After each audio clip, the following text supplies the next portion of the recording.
Salam sejahtera dan salam Sarawak sayang. Buletin UKAS edisi malam 13 Oktober 2021 bersama saya Janet Bennett. Tumpuan berita. Ketua Menteri Datuk Petinggi Dr. Abang Abdul Rahman Zuhari dan Datuk Abang Openg menerima kunjungan hormat daripada Duta Besar Republik Indonesia di Malaysia, Hermono bersama rombongan di pejabatnya Wisma Wapak Malaysia Petrajaya Kuching pada Rabu. Bercakap kepada media, Hermono memberitahu kunjungan berkenaan bertujuan untuk memperkenalkan dirinya sebagai Duta Besar Republik Indonesia di Malaysia yang baru kepada Ketua Menteri. Tambahnya, kunjungan itu juga adalah bagi menyampaikan ucapan terima kasih kepada Kerajaan Sarawak dan rakyat Sarawak yang telah banyak memberikan kerjasama kepada pekerja migran Indonesia yang ada di negeri ini.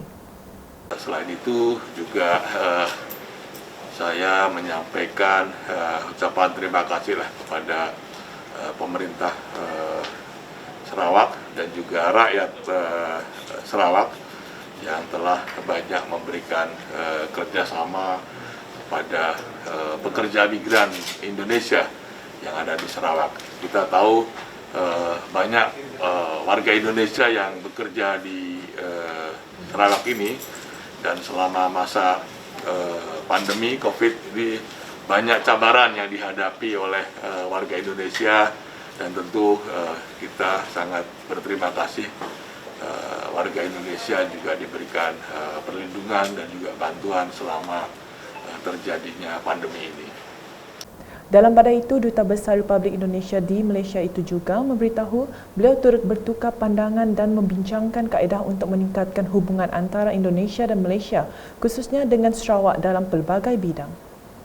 Tapi yang terpenting menurut saya adalah bahwa Indonesia dan Malaysia sebagai negara tetangga, sebagai negeri serumpun, terus berkomitmen untuk meningkatkan hubungan yang lebih baik. Ada cabaran-cabaran tetapi semua pasti dapat diselesaikan dengan bersahabat dengan kerjasama yang saling menguntungkan. Saya kira itu. Berita seterusnya, Menteri Kerajaan Tempatan dan Perumahan Sarawak Datuk Seri Dr. Sim Kui Hian menyifatkan belanjawan negeri Sarawak 2022 yang berjumlah 10.646 bilion ringgit seperti diumumkan Ketua Menteri Datuk Petinggi Dr. Abang Abdul Rahman Zuhari dan Datuk Abang Openg pada Selasa sebagai berteraskan rakyat. Menurutnya, seperti tahun lepas, belanjawan kali ini terus memfokuskan dalam bantu rakyat dan perniagaan menerusi bantuan khas Sarawak Sayang BKSS bagi mengimbangi kesan akibat pandemik COVID-19. Jelasnya, dengan belanjawan tersebut dijangka mengalami defensif lebih 600 juta ringgit, maka expansionary budgeting adalah diperlukan untuk pemulihan ekonomi negeri ini semasa tempoh sukar. Katanya, skop pemulihan bukan hanya terhadap pembangunan infrastruktur, malah ekonomi digital menarik minat pelabur langsung asing FDI, mewujudkan peluang pekerjaan dan pembangunan modal insan. Menjelas dalam entry terbaru di Facebook pada Selasa, Dr. Sim menambah bajet tersebut juga meneruskan kesinambungan agenda pembangunan di kawasan bandar dan luar bandar di Sarawak. Tegasnya, ia tahun kedua berturut-turut belanjawan negeri Sarawak melebihi 10 bilion ringgit, sekaligus menepis ramalan pembangkang pada 2018 bahawa Sarawak akan jatuh bankrupt dalam tempoh 3 tahun. Berita diteruskan dengan pemberian bantuan ehsan kebakaran merupakan inisiatif Kerajaan Sarawak bagi membantu rakyat yang terkesan akibat kebakaran rumah. Bagaimanapun, menurut Menteri Muda, Wanita, Keluarga dan Pembangunan Kanak-kanak Datuk Rozi Yunus, bantuan ehsan ini mengambil sedikit masa disebabkan ianya dilaksanakan mengikut giliran dan tidak perlu melalui proses tender. Setiap pintu rumah layak menerima peruntukan sebanyak RM50,000. Katanya ketika berucap dalam majlis penyerahan cek bantuan ehsan kebakaran di daerah Subis 2021 di Pejabat Daerah Subis pada Rabu. Beliau yang juga ahli Dewan Undangan Negeri Adun Bekenu meminta pegawai daerah Subis untuk membuat pemantauan supaya kerja-kerja pembinaan rumah baru dapat disiapkan sebelum 31 Disember ini. Sementara itu, wakil daripada Rumah Majang Ringkai, Sungai Berkelit, Ili Bekenu Sibuti berasa bersyukur dan berterima kasih kepada Kerajaan Sarawak yang telah memperuntukkan sebanyak 25 juta ringgit kepada mangsa kebakaran sebagai wang bantuan ehsan bagi meringankan beban kos pembinaan rumah baru mereka. Di Bau, Ahli Dewan Undangan Negeri Adun Serembu Mirosimo turun padang bagi menyempurnakan majlis pecah tanah projek penternakan lembu di Kampung Merembeh Bau pada Selasa. Beliau memaklumkan seramai 28 peserta terlibat dalam pelaksanaan projek yang diuruskan Koperasi Ternakan Lembu Daging Kampung Merembeh. Jelasnya lagi, projek tersebut dilaksanakan selepas mengira daging yang sedia ada di Sarawak adalah produk import dan ianya mempunyai potensi bagi penduduk tempatan melopori perniagaan penternakan lembu. This is quite a big opportunity pakai negeri untuk explore dalam bidang peternakan lembu.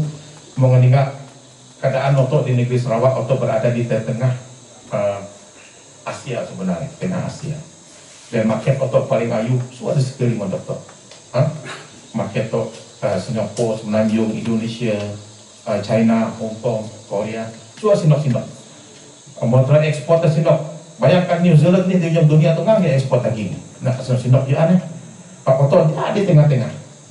Why can't we produce jadikan produktif sebagai income ayu saat negeri? We can do that. Sebenarnya motor ingat masa depan yang memang mungkin motor ingat proses pun kalau nama Dr. Adrian feedlot system makes the best. Dalam pada itu, Pengarah Jabatan Perkhidmatan Veterina Sarawak JPVS Dr. Adrian Susil Ambut memberitahu pembiayaan projek ini di bawah Agriculture Facilitation Fund AFF melibatkan JPVS yang bertindak sebagai agensi pelaksana dan pemantauan projek. Saya dengan seluruh warga veterina, kita akan berusaha bersedaya upaya lah yang mampu untuk membantu penduduk kampung di Merembeh ini untuk aktiviti ternakan dan juga lain-lain aktiviti yang berkaitan lah. Setakat ini semua projek ini telah mendapat jumlah 400,000 jumlahnya dan kita mempunyai, kalau kita tengok industri lembu ni tadi, kita mensasarkan dari 12% tahun ini kepada 50% menjelang 2030. Ada 10 tahun lagi dari sekarang. Jadi bilangan lembu yang disasarkan adalah 150 ekor. 150,000 ekor. Ini banyak ini. Manakala di Bintulu, pasukan petugas khas pemantauan projek negeri yang diketuai Setiausaha Tetap Kementerian Utiliti Sarawak, Dr. Isinia Elis Jawan Empaling telah mengadakan tinjauan ke tapak projek cadangan pembinaan 16 unit kuartus tambahan kaki tangan Institusi Kemahiran Mara IKM Bintulu pada Selasa. Dalam tinjauan itu, beliau telah diberikan taklimat ringkas daripada Jabatan Kerja Raya JKR berkenaan prestasi semasa projek.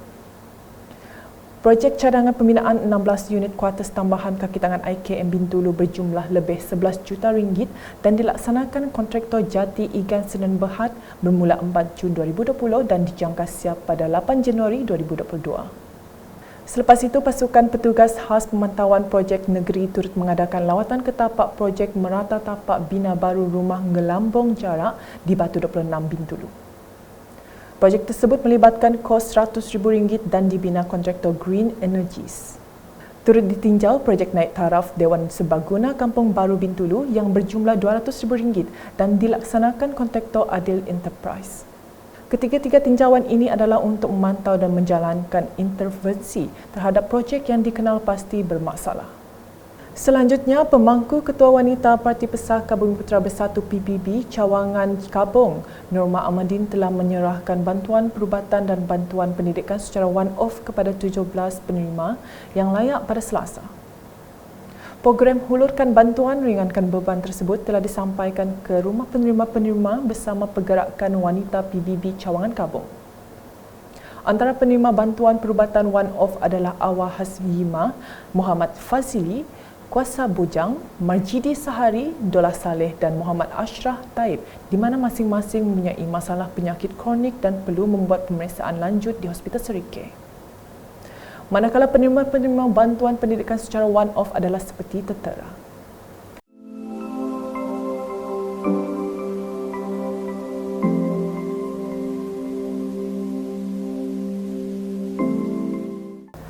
Mereka masing-masing bakal melanjutkan pengajian ke Universiti Pendidikan Sultan Idris, UPSI, Universiti Malaysia Sabah, UMS dan Universiti Malaysia Sarawak, UNIMAS bagi sesi 2021-2022.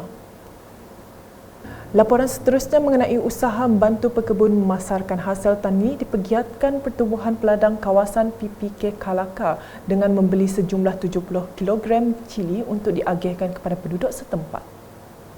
Simbolik penyerahan hasil tani itu telah disempurnakan Pengurus Besar PPK Kalaka, Japar Amin kepada Pegawai Khas Ahli Dewan Undangan Negeri Adun Kabong, Nur Elfi Amir bertempat di Pusat Khidmat Adun Kabong pada Rabu. Ia sempena program pengedaran lambakan hasil pertanian Peladang Kalaka. Inisiatif secara berterusan itu dilaksanakan sebagai usaha membantu para pekebun yang mengalami lambakan hasil tani tidak dapat dijual di pasaran ekoran penularan wabak COVID-19. Sekian edisi malam bersama saya, Janet dan kru penerbitan. Berita lebih lanjut boleh didapati di semua platform media sosial UKAS termasuk portal ukas.sarawak.gov.my dan pastikan anda subscribe ke channel di YouTube.